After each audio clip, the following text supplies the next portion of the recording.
Alright guys, we need to talk about the drama at SM Entertainment right now. SMTOWN Live is supposed to happen on the 11th and the 12th of January as part of SM's 30th anniversary celebration, but things are not going as planned. Taeyeon, Wendy, and Yesung have criticized SM Entertainment's cold treatment towards artists. If you don't know, SMTOWN is all about promoting that family vibe among their artists. They want fans to see all their idols as one big, happy group working together rather than just individual acts doing their own thing. It's not just about the music, showcasing this tight-knit collaborative image when they organize events like SMTOWN live concerts or release those seasonal albums. The goal is to push the idea that everyone under SM is part of this collective. Even if they're from different groups or generations like BoA, EXO, or aespa, they're all connected. It's clever because fans love seeing their faves interact with others, and it builds a sense of belonging within the fandom. Of course, it's also a business move. By promoting this family image, SM creates more opportunities to market their artists together, and fans end up standing not just one group, but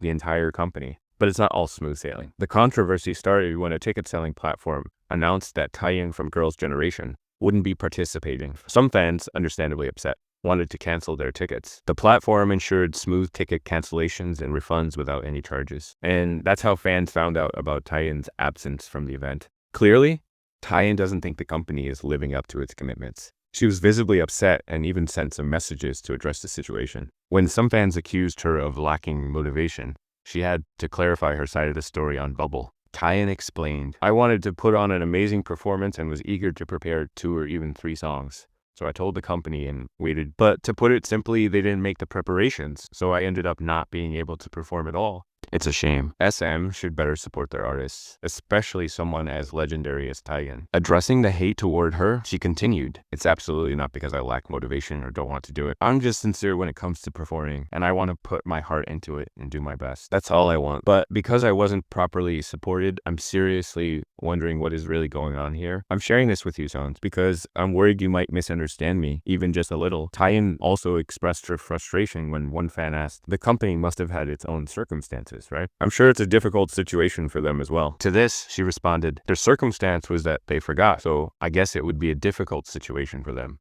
After this, many fans started expressing their disappointment in the company. Here are some of their reactions. It seems like Taeyeon held back before speaking up, but the clueless company is just trying to avoid taking the blame. An artist as established and successful as Taeyeon even spoke up about wanting to perform. And yet the company responded like this?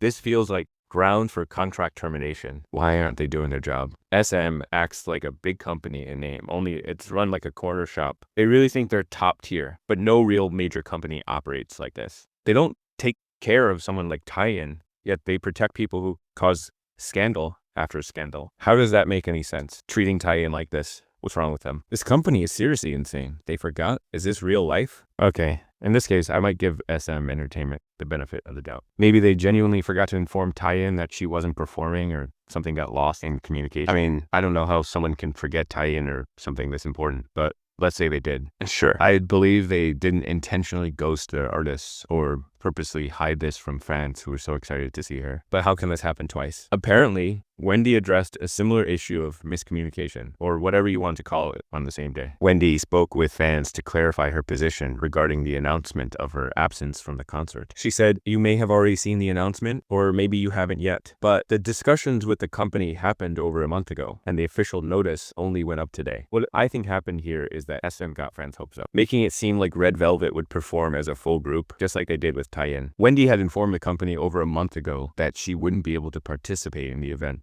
due to her personal schedule. But SM kept this information from fans and only revealed it when the situation was already out of control. This lack of transparency is disappointing. Wendy also said, "I'm sure many Rebel Lovers were looking forward to a 5-member Red Velvet stage. And I'm really sorry about that. Since it's the 30th anniversary, there will be a variety of stages prepared. I hope you have a great time. Thank you always, and I'm sorry."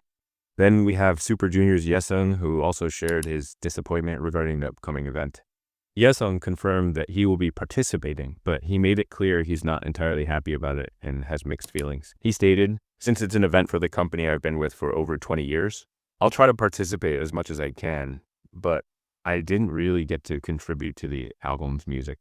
I'm tired of even talking about the cold treatment toward group tracks and don't want to discuss it anymore. I'll just focus on my concerts." So please understand. Fans are super excited about this event, only to see their favorite artists either being excluded from performing or worse, feeling disappointed even when they are participating. And on top of that, some SM staff members reportedly badmouthed these artists on Blind, accusing them of lying and trying to twist the narrative. How does it make sense for a company to act like this, especially during such a big milestone event? Here's what the SM staff had to say. As posting something like that on Bubble is a form of abusing power too. Wouldn't their appearance on the poster lineup have been discussed with them beforehand? The whole situation is infuriating. Everyone propped them up, and now they flip the narrative like this. It's so exhausting. If they're that dissatisfied, they should just leave. Another staff member added, "Sigh, same feelings here. I'm beyond disappointed. It's turned into anger now. Everyone's working tirelessly in the final stretch before the concert, and all they do is drop a single post on Bubble. Reading messy news articles, I have so much to say, but as a senior artist, they should act like one. If you're a veteran artist, think carefully before you speak." Apparently, a bunch of employees are saying the same thing. They've been working on this concert since last summer, claiming that the artists are bad-mouthing the company, making impulsive posts, and that fans shouldn't trust these celebrities. But let's be real, given the situation so far and reading fans' comments, support for the artists is only getting stronger. Fans are pointing out that SM staff already have a bad reputation and aren't exactly trustworthy. They think this might be another way for SM to shift the narrative and attempt damage control. Honestly, if just one idol had spoken out, I might doubt it. But when two idols are saying the same thing and a third is also criticizing the company, it's tough to believe SM is completely innocent here. And here's what really seals the deal. Even Lee Soo-man, the founder of SM Entertainment, declined the invitation to SMTOWN Live today. He said he found out about the invitation through the media. Let that sink in. Wendy and Taeyeon also found out through the media that they were supposedly participating in the concert. But in reality, they weren't. They had to step forward and address it because they want to be transparent and don't want to be misunderstood. Taeyeon is a legendary idol and a successful soloist under SM. Wendy and Red Velvet are literally the backbone of SM. And now they're not even showing respect to LSM, the founder of the company who's done so much for SM Entertainment. Sure, there were issues when he was running things, but clearly artists aren't happy with the new CEO and management. They can't even get basic stuff right or be transparent with fans. Do you guys also feel like SM has been going downhill since they pushed Lee Soo-man out? Look at the SMTOWN lineup. Nevis, a virtual idol, gets to perform, but not actual flesh and blood artists. That's another thing people are criticizing. Honestly, this whole situation is a mess, and it really shows how disconnected SM Entertainment seems to be from their artists and fans right now. This wasn't just a miscommunication, it feels like a pattern. It's clear that the artists don't feel valued. The staff comments really rubbed me the wrong way. Instead of addressing the artists' concerns, they're attacking them for speaking out, calling their posts a power move, and saying they should just leave if they're dissatisfied. That's not how a professional company should handle criticism. It's about a company that seems to be losing touch with the people who built its success. And then there's Nevis performing. That just shows where SM's priorities are. Overall, I think SM is going through an identity crisis. This family image they've tried so hard to create will completely fall apart.